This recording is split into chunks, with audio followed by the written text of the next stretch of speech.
Welcome friends to the Secret Doctrine webinar. We are in our second class in this series. This is the second series where we are exploring stanzas 4, 5 and 6. And today we are going to go through the second part of the stanza 4.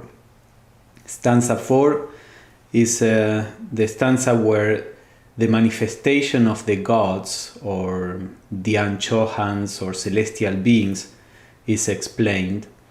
And we saw the first part last week.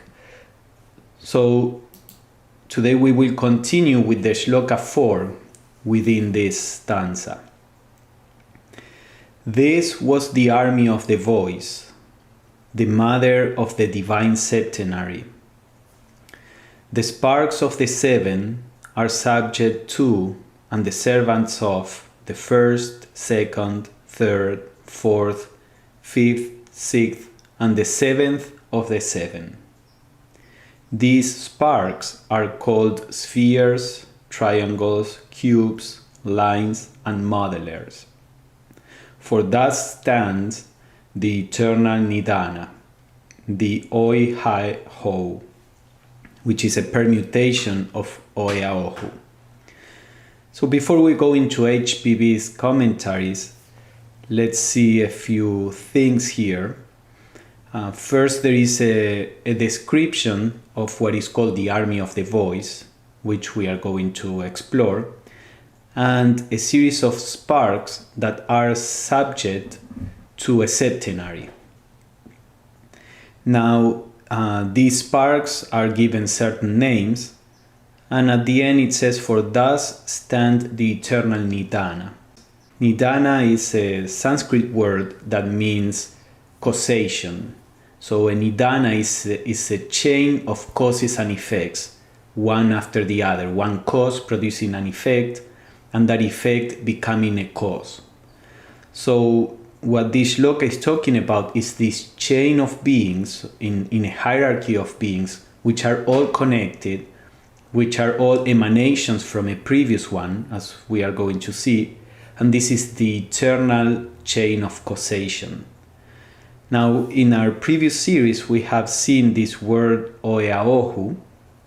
Oeaohu is a term that is used for several related universal principles, but we could say, generally speaking, that it refers to the logos.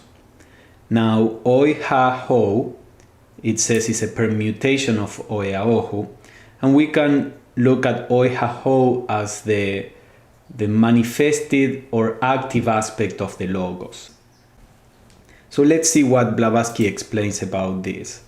First, she says, this shloka gives again a brief analysis of the hierarchies of the Dhyan Chohans, or the conscious intelligent powers in nature. Remember, we said that behind all the laws of nature, the esoteric philosophy sees intelligent powers which bring order into the universe. So this shloka gives a brief summary of this hierarchy of celestial beings that we explored in the first part of this series, in the first part of stanza 4. And then the shloka says, this was the army of the voice, the mother of the divine septenary.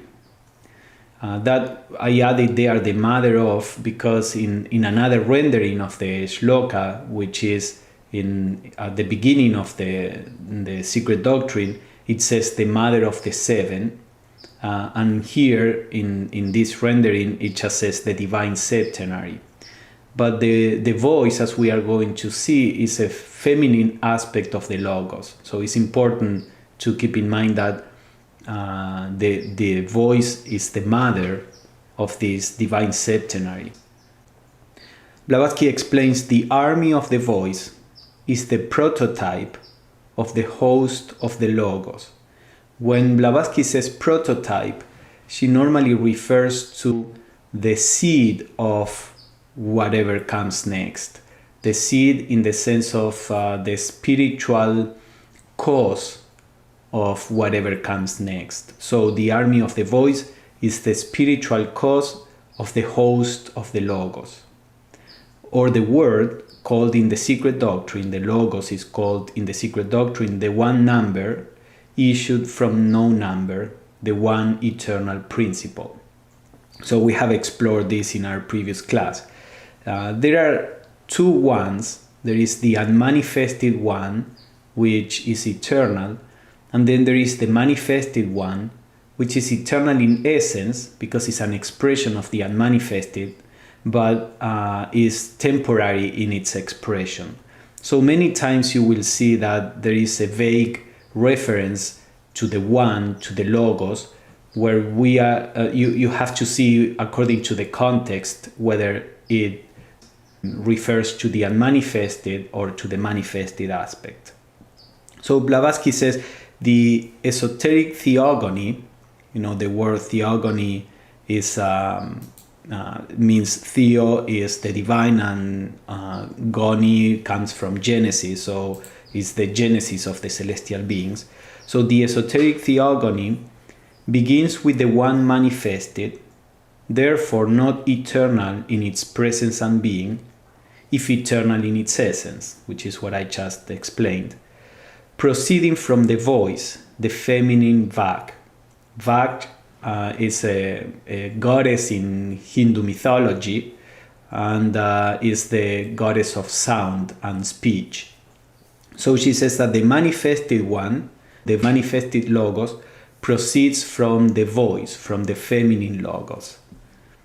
So we will see this. This is a term closely connected with the mystery of sound and speech, as an effect and corollary of the cause, the divine thought. You see how the subject of cause and effect is predominant here, because this particular shloka talks about the nidana, this chain of causation. So she says that sound and speech are the effects of thought, in the case of divine principles, of divine thoughts. So we could say that the divine thought is the Father, allegorically speaking. A thought is something that exists but is not yet manifested. When we think of something, it's still in the realm of the subjective aspect of the universe, let's say. There is no external expression. So the thought is the first thing to appear, and then that thought may express itself in the form of speech through our voice. So we have the thought, which is first, and then the voice, which expresses that thought. So the voice is the mother, and this divine thought could be interpreted in this context as the unmanifested Logos. So when the divine thought expresses itself through the voice, we have the army of the voice. The divine thought within the divine thought is the plan for the manifestation of the universe. The voice is the process of manifesting that universe, that plan, of making it concrete from the highest spiritual planes to the lower physical plane. Now this happens through what is called the army of the voice. We could say this is the speech, these are the words that are the army of the voice. Now the army of the voice are the first divine primordial seven. So it's like the first sounds, 7 sounds uttered by the voice are these 7 hierarchies of beings, the primordial 7. And then from these primordial 7, as we explored in our previous class, come all the different builders of the universe, the different manifested celestial beings of of various degrees, which are the builders. Now, we could say that the army of the voice and the host of the Logos, which are the builders, they, in their collectivity, they represent the word. The words that, either the word in an abstract sense or the words as independent powers that express the divine thought. And the word is the sun. So we have thought, we have voice, we have speech or words, the father, the mother, and the son. So this is the allegorical figures that this shloka is using. Now, Blavatsky brings an interesting aspect of this because, as she explained elsewhere, anything that happens on the cosmic level finds its reflection at the level of a human being. So she brings this idea of these three principles and the powers behind these three principles to the level of human beings. She says, as beautifully expressed by P. Christian, the word spoken by as well as the name of every individual largely determine his future fate. You know, there is an esoteric science of names and words and the meaning of them. Each of the words, as we are going to see, is composed of letters, and the letters have hidden a certain power. So the idea is that a name contains in itself a certain power, a certain characteristic, because of the sounds associated with it. So this author, P. Christian, explains about this. When our soul or mind creates or evokes a thought, this is the first step, the appearance of a thought, the representative sign of that thought is self-engraved upon the astral fluid. That is referring to a thought form. As soon as we think of something, we produce a form which is formed on the astral plane and the mental plane too. He says this astral fluid, he's using astral in a general sense for all this kind of matter that is not physical, is not what we call material. So this astral fluid is the receptacle, so to say, the mirror of all the manifestations of being. So the word, the verbum, or the speech of every person is quite unconsciously to himself a blessing or a curse. This is why our present ignorance is often fatal to us. In later theosophical literature, there has been more studies about the idea of thought forms and their effect. But in one of the Mahatma letters, written by one of HPB's teachers, the master says, with our thoughts, with our desires, even with our words, we are constantly creating these entities which gather around us, and they create an atmosphere, a kind of psychic atmosphere or psychological atmosphere around us, which interacts and affects everything that we do, every person we relate to.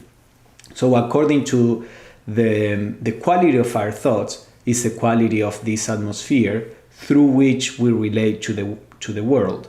So this is why the author says that because we are as humanity, we are unconscious of this power, people for the most part don't pay attention to their thoughts. They think that all they have to take care of is their actions, but it's perfectly fine to nourish negative thoughts or emotions. Now, from an esoteric perspective, it is not. The thoughts and emotions are actual forces. Now, these forces, these sounds, in the esoteric philosophy, are connected to entities, to intelligences. When we utter a word, we produce a sound, and there are elemental energies that are attracted according to the intention, to the feelings behind, and to the sounds. So Blavatsky explains, in the metaphysics of old, intelligent beings, or rather intelligences, are inseparably connected with every sense or function, whether physical or mental. So even our actions are attracting a certain kind of elemental forces, elemental intelligences. Iamblichus, who was a Neoplatonist, would say that when, for example, if we get up in the morning and we get up as soon as we wake up, that action attracts a certain kind of intelligence to our body that makes it responsive to what our thoughts want.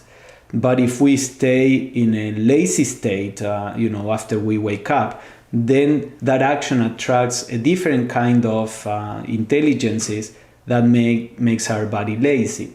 So even actions, whatever we do, is constantly attracting this. So the Secret Doctrine is proposing a view of the universe in which we are connected to all the universal forces around. Each action, each word, thought is evoking these universal forces. Every time we act, the whole universe is acting through us. Now she says in Sanskrit, as well as in the Hebrew and all other alphabets, every letter has its occult meaning and its rationale. It is a cause and an effect of a preceding cause. You see Nidana again. And a combination of these very often produces the most magical effects. The vowels, especially, contain the most occult and formidable potencies. The mantras, esoterically magical rather than religious, are chanted by the Brahmins. So she says that, as we were saying, words evoke forces, entities, and she says that the vowels are especially potent. You see, for example, the word that we mentioned for the logos, oeaohu, is full of vowels. She says, as we saw in the previous series, this is a very powerful word, but it is given publicly in a book because without knowing how to pronounce it, then no really effect will be produced. If a person knows how to pronounce that word, with what intonation and in what way, then very powerful effects can be produced. So the mantras are regularly are this kind of magical sentences which produce effects on the external plane.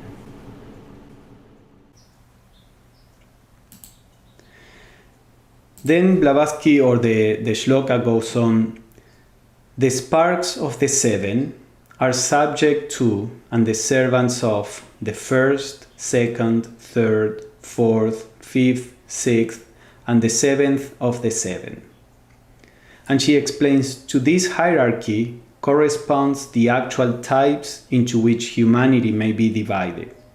For humanity as a whole is in reality a materialized, though as yet imperfect, expression of this hierarchy. So the idea here, in the esoteric view, is that the emanation of all these different hierarchies is not something that happens outside, like an emanation where something is sent out outside of the source of the emanation. Rather, the emanations happen inside the field of consciousness of that which is emanating. So, for example, a hierarchy of beings there is the head of the hierarchy, let's say, and within the field of consciousness of this hierarchy are emanated all the different levels of beings, of celestial beings of that hierarchy. So each emanation is contained within the source of the emanation. In a sense, we could say that it's similar to our cells. The cells in our bodies are within our field of consciousness, and our consciousness affects the cells, and the activity of the cells also affect our consciousness. So in a similar way, human beings are an emanation of this chain of beings, and we are contained, we are cells within this hierarchy of beings. That is what being the subject or the servant means.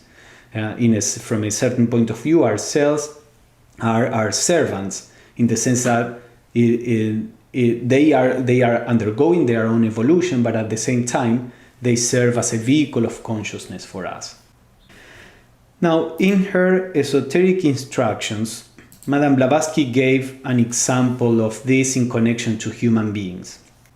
Since in this stanza we are talking about the creation of the gods or celestial beings, we can interpret this idea of the sparks within these 7 hierarchies, and within the first, second, third, fourth, etc. of the 7.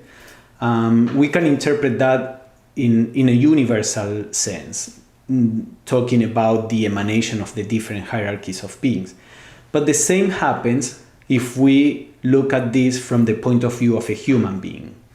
So we have 49 divisions here. We have the 7 main hierarchies and the 7 divisions within each one of these. In the esoteric instructions, Blavatsky designed this particular graphic to illustrate how the principles in a human being are connected to the hierarchies, to these celestial hierarchies. So she says each one of these circles, 1, 2, 3, 4, represent one of the 7 hierarchies of beings. Now she says each hierarchy has a particular color. So the first one has this color, is a kind of violet. And you can identify because that color is bigger in the diagram.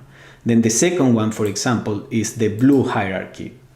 And the third one is this light blue hierarchy. This is like, these are different colors for the different principles, and so on.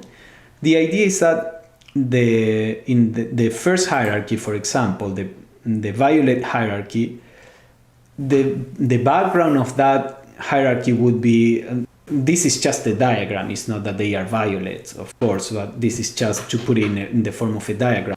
So the way to visualize this would be to have a circle that is violet, and within that circle to have the 7 colors. So all the colors are tainted, if we want to put it that way, or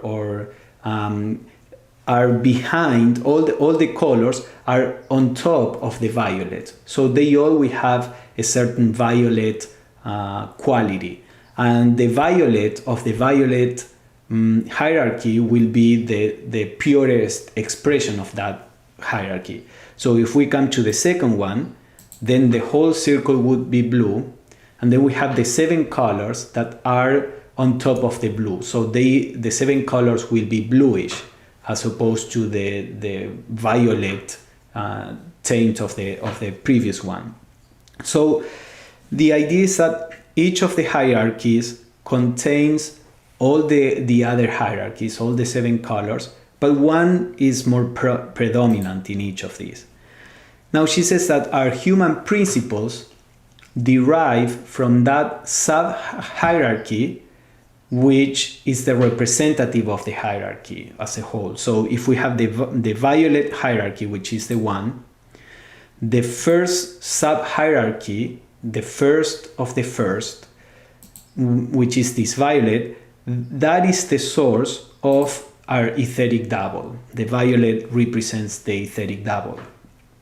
Then the second violet that we have here is the blue hierarchy. The second hierarchy is the blue hierarchy, and the second sub-hierarchy of the blue will be the source of the higher manas. This deep blue represents higher manas, and so on with all the hierarchies.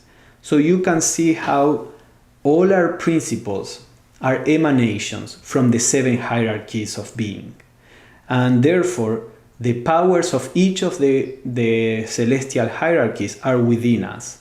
As a reflection, they have a smaller range of action, but they, just like, for example, in the way that the celestial hierarchies, using the power of thought, they create a planet, so to say, then in the same way our power of thought may not be so powerful to create a planet, but we do create our own world, as I explained earlier. So we have all the same powers that the hierarchies, the celestial hierarchies have, as a reflection in a smaller degree.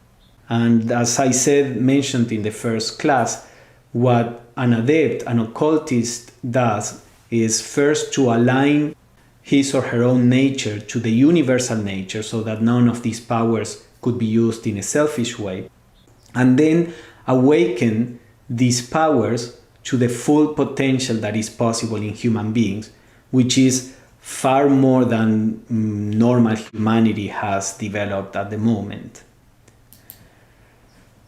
So that is for the idea of consciousness within consciousness, that is the universe. Then the sparks, which are within the first, second, and third of the seven, the sparks are the monads, the divine sparks, either of human beings or of lower hierarchies, according to in what context we are talking about. And then she says, or the shloka says, these sparks are called spheres, triangles, cubes, lines, and modelers, for thus stand the eternal Nidana, chain of causation, the Oi, Ha, Ho, the permutation of Oea, Ohu. Blavatsky explains that this second part of the shloka can be interpreted to describe the process of building of the cosmos that the hierarchies of beings, of celestial beings, are in charge of. So she says, next we see cosmic matter scattering and forming itself into elements, grouped into the mystic four within the fifth element. Fifth element, that is the ether, the lining of Akasha, or the mother of cosmos. So Akasha is a very high principle, the matter, the substance, the spiritual substance that is at the level of the Logos. And the ether is the reflection of that Akasha on the physical plane. So the idea is that these spheres, triangles, cubes, lines, these are expressions of how matter differentiates. Blavatsky says dots, lines, triangles, cubes, circles, and finally spheres. Nature geometrizes universally in all her manifestations, not only in the primordial substance, but also in the manifested matter of our phenomenal plane. And in a conversation she had with students, she says that we can see this, for example, in the snowflakes. When you look at them in a microscope, you can see all these different forms. You can see how the process of crystallization involves many of these different stages. They may begin as a sphere and then change in triangles or cubes, etc. So basically what she's saying is that the shloka is talking about the differentiation of matter. Now in science, it is very important to know about this in order to know how crystals will shape, how they are going to work. According to the different atoms that compose a substance, will be the form of the crystal, which may be a triangle or a pyramid or maybe a cube.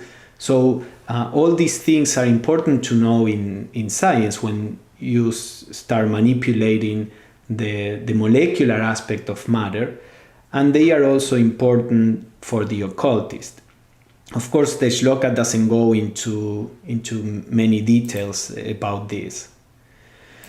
Now, there is an instance of how the stanzas, the original stanzas, explain, and their commentaries explain the process of evolution of matter. Now, see that this may seem to be out of place because we are talking about the generation of the gods, and now we are talking about the differentiation of matter. But we have to remember that matter is just the vehicle of expression of the celestial beings. in the esoteric philosophy, the physical plane, for example, is the body of a Dhyan Chohan. So we all living on the physical plane, we are living within the consciousness of this Dhyan Chohan.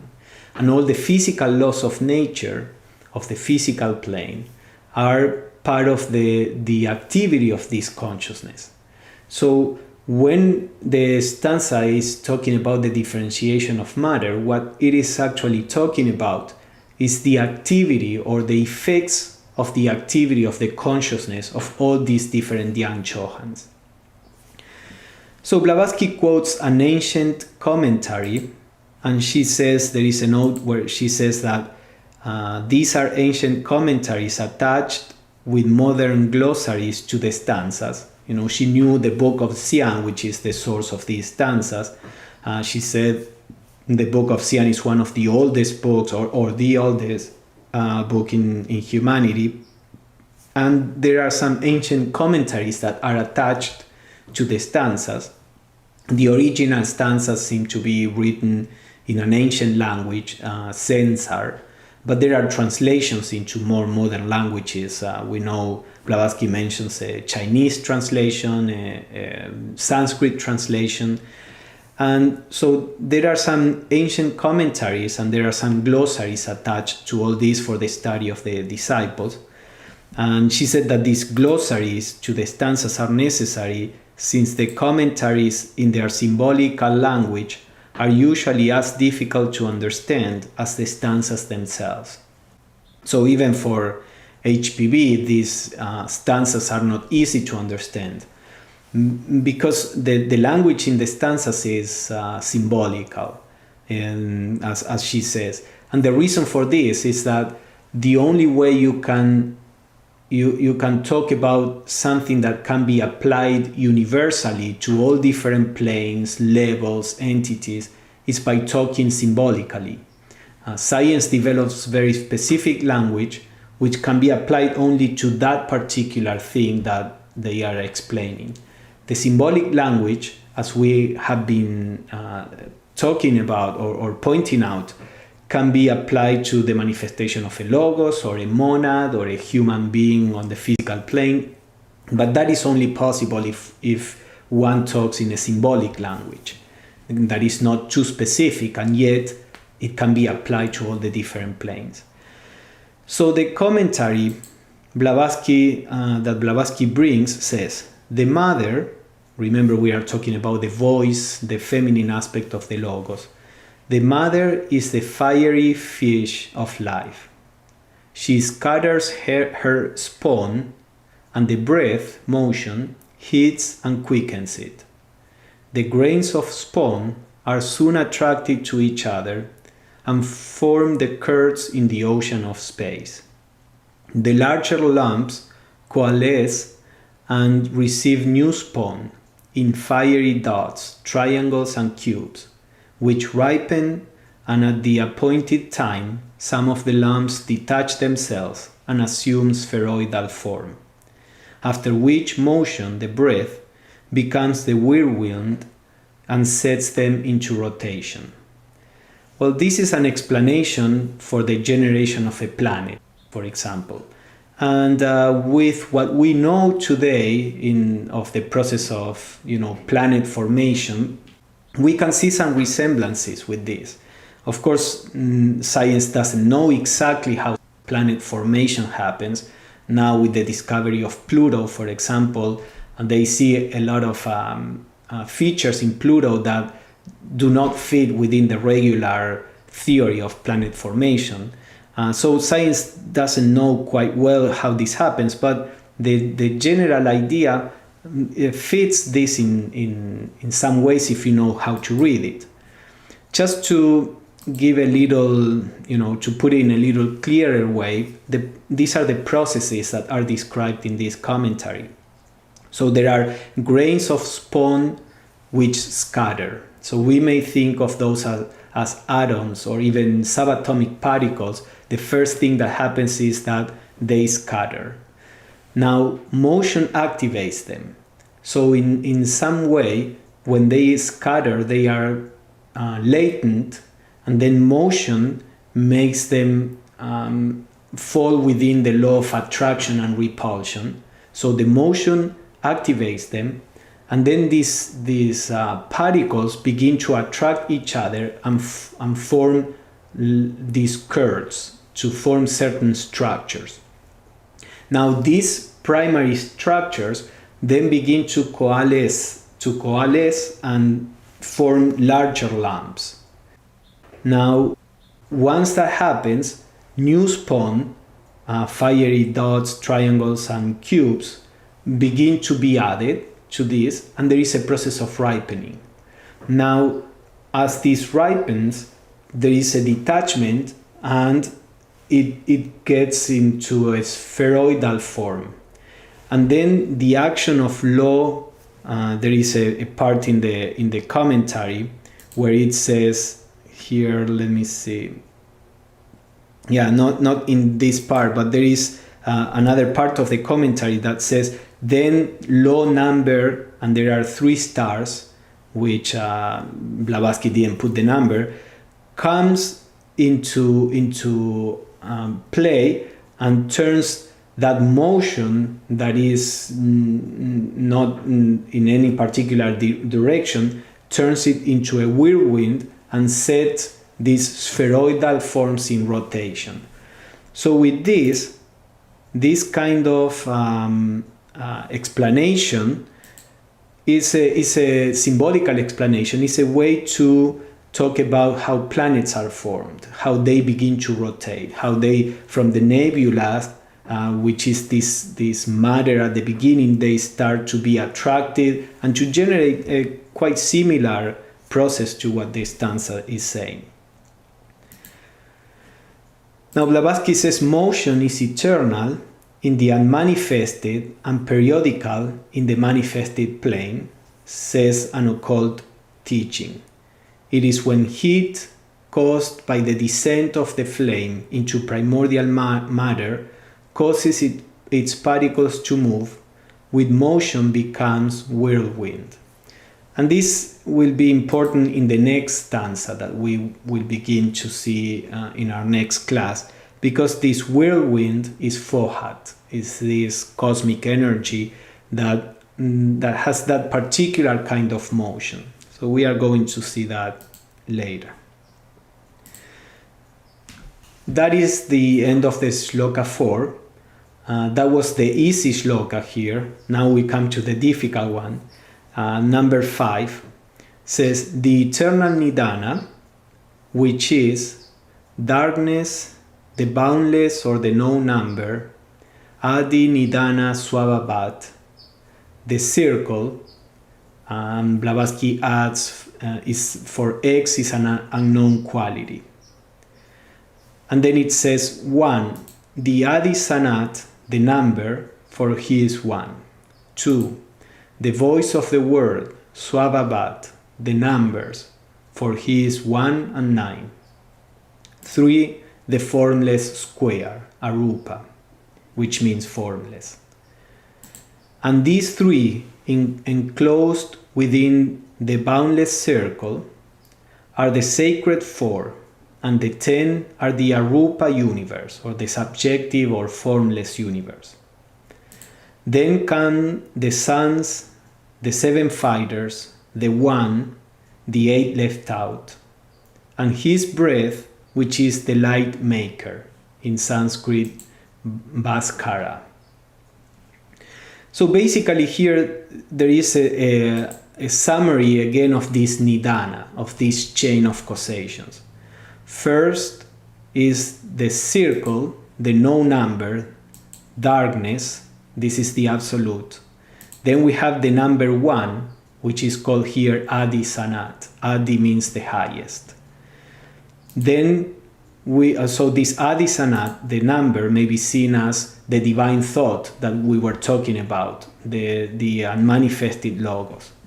Then we have the voice which is the feminine aspect of the logos, Swabhavat, the numbers.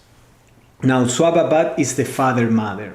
So here there is the voice of the word, which is the feminine aspect, And then Swababat is more the synthesis of feminine and masculine. For he is 1 and 9. We will see the explanations of this. I'm just giving you a general idea. And then the formless square is the third element, because we have these 1, 2, 3, these three which are enclosed in the first principle in the circle, and they are the sacred 4 elements. So let's see this, how Blavatsky puts it. 1, the Adi Sanat, the number for he is 1. Adi Sanat, translated literally, is the first or primeval ancient, because Adi is highest or the first, Sanat is the ancient, which name identifies the Kabbalistic ancient of the days and the holy aged.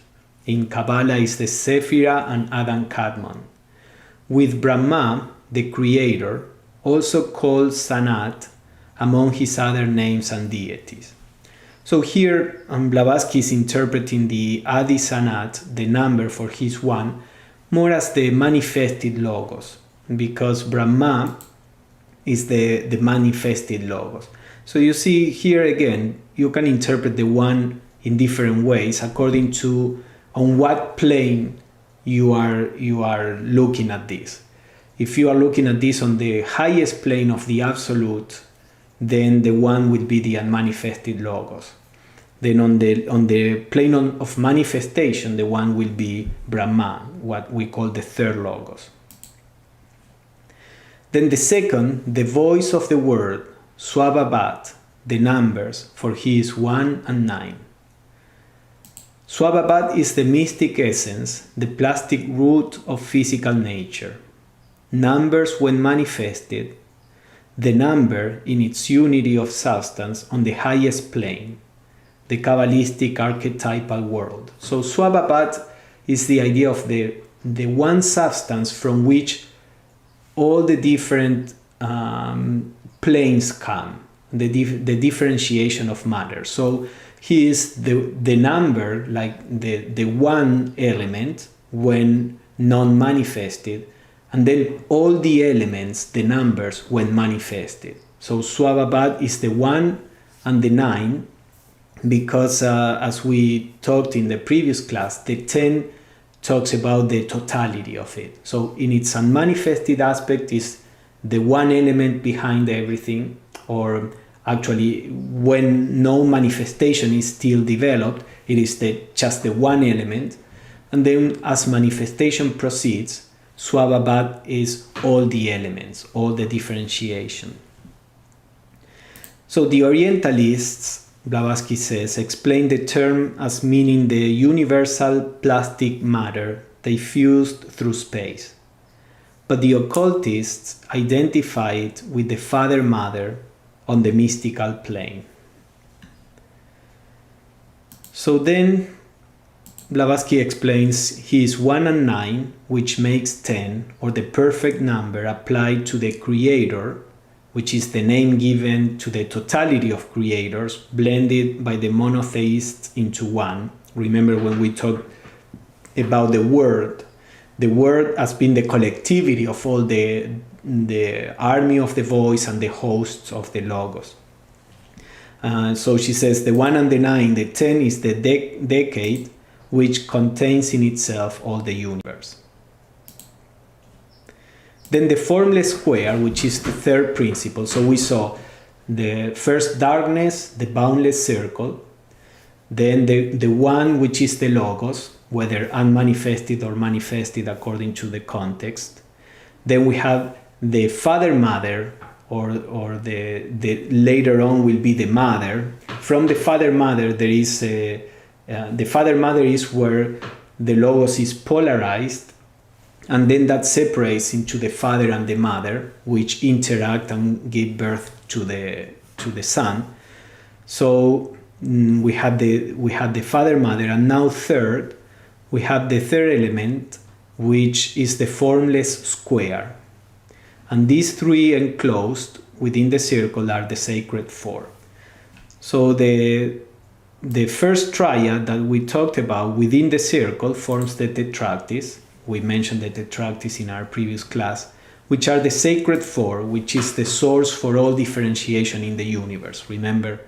So the square within the circle, sometimes this is a symbol for the sacred four, the square within a circle, being the most potent of all the magical figures.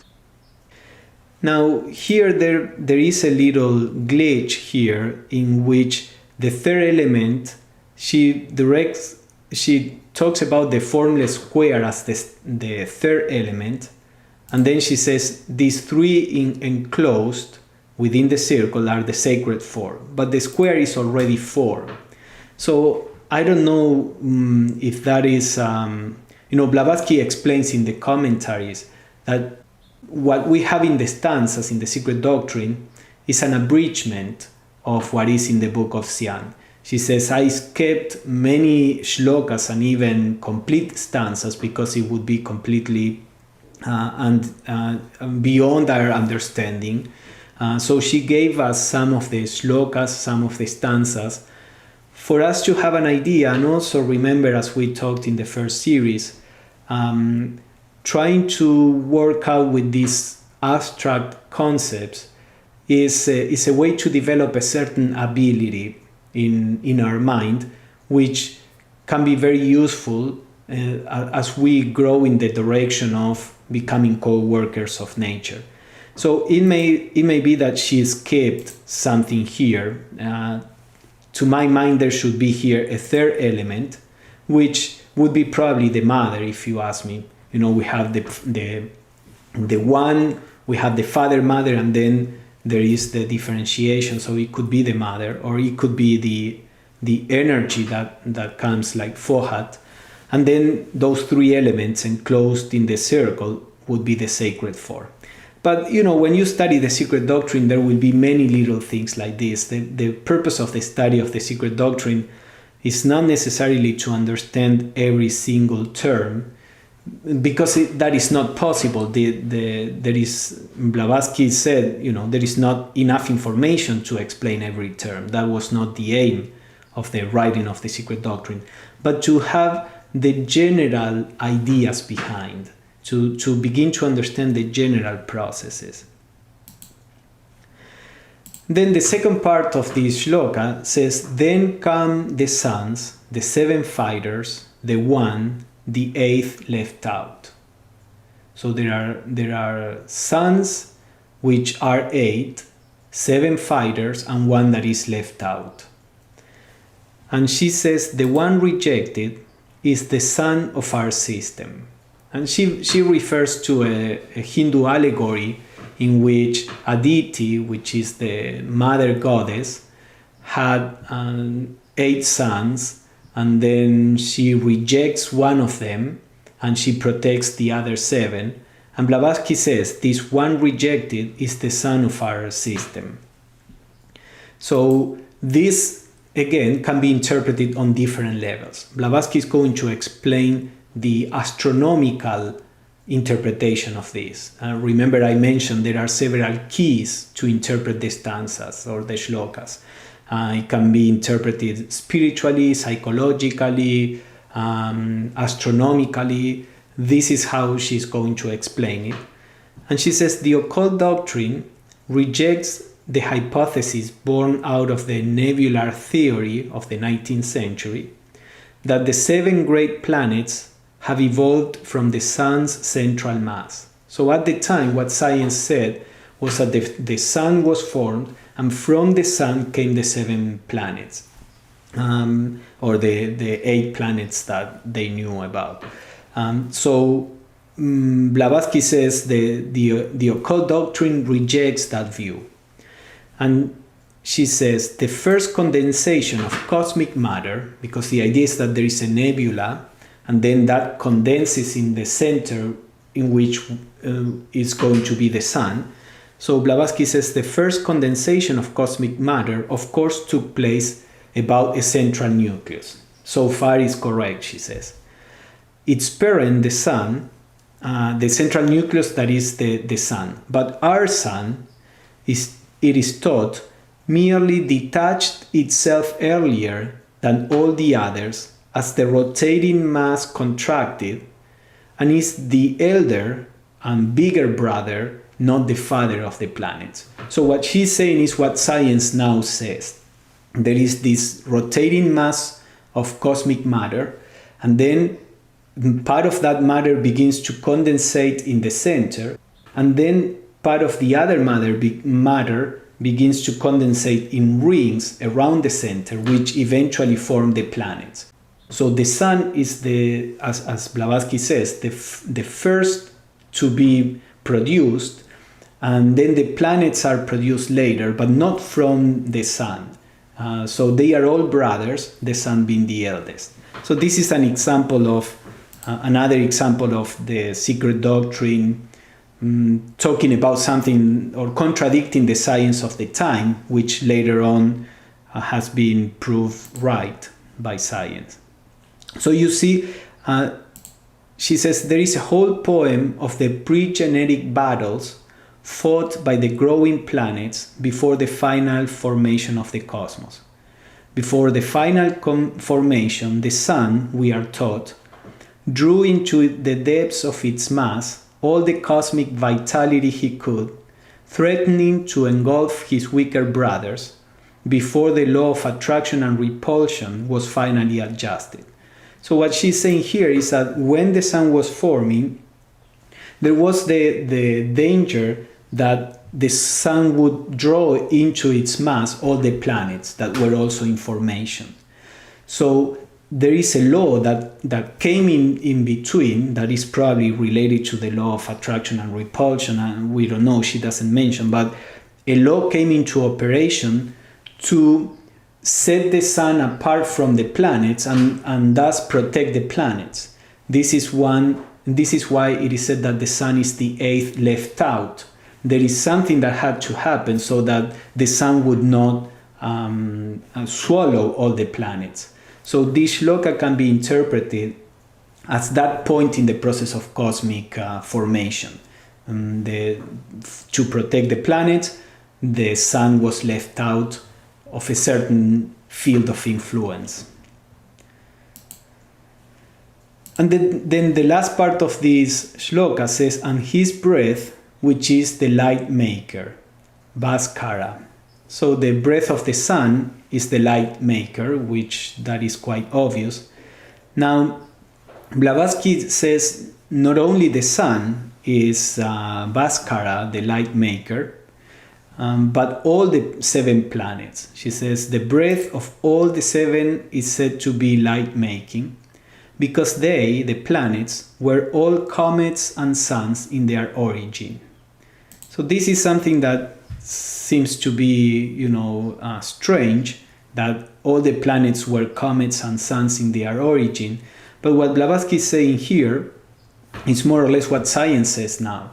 You have a star, a sun, that when that sun explodes, in a supernova, then all these fragments from the sun are shoot out into space, like if they were comets, and in their travel through space, they gather more and more material, and eventually they are attracted to a nebula where a planet is going to be formed. So this is what the Blavatsky, before this theory was known to science, what Blavatsky is talking about here. So they evolved into manvantaric life from primeval chaos, now the noumenon or the cause of the nebula, by aggregation and accumulation of the primary differentiations of the eternal matter. So as they travel, there is this aggregation and accumulation of different matter that they encounter. According to the beautiful expression of the commentary, thus the sons of light clothed themselves in the fabric of darkness. So the sun, S-U-N, who was bright, now it goes through the universe and gathers, or the fragments gather around this matter, the fabric of darkness. And the final shloka of this stanza says, The second 7, who are the Lipika, produced by the 3, word, voice, and spirit. So this comes from the 5th shloka. The 5th shloka is talking about this particular nidana, or chain of causation. The absolute, the one, then Swabhavat, the father, mother, then the third principle. These 3 enclosed in the absolute are the sacred 4. And then comes the first emanation, and then the second 7. The second 7, who are the Lipika. And Blavatsky explains, the Lipika form the word lipi, writing, means from the word lipi, writing, means literally describes.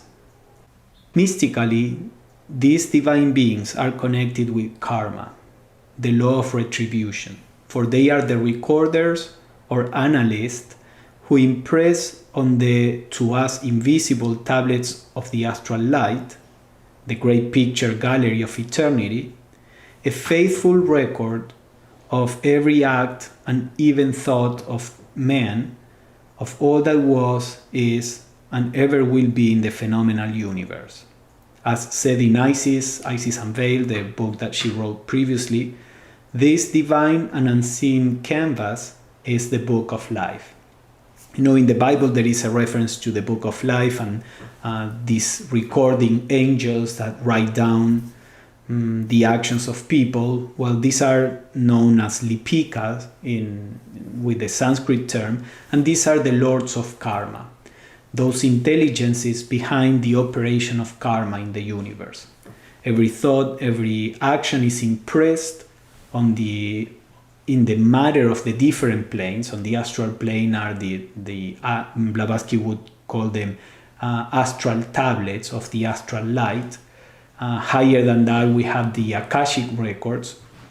So all these actions are impressed in the universe, in the book of life, in this canvas, and they are worked out, guided by intelligences, which are the lords of karma.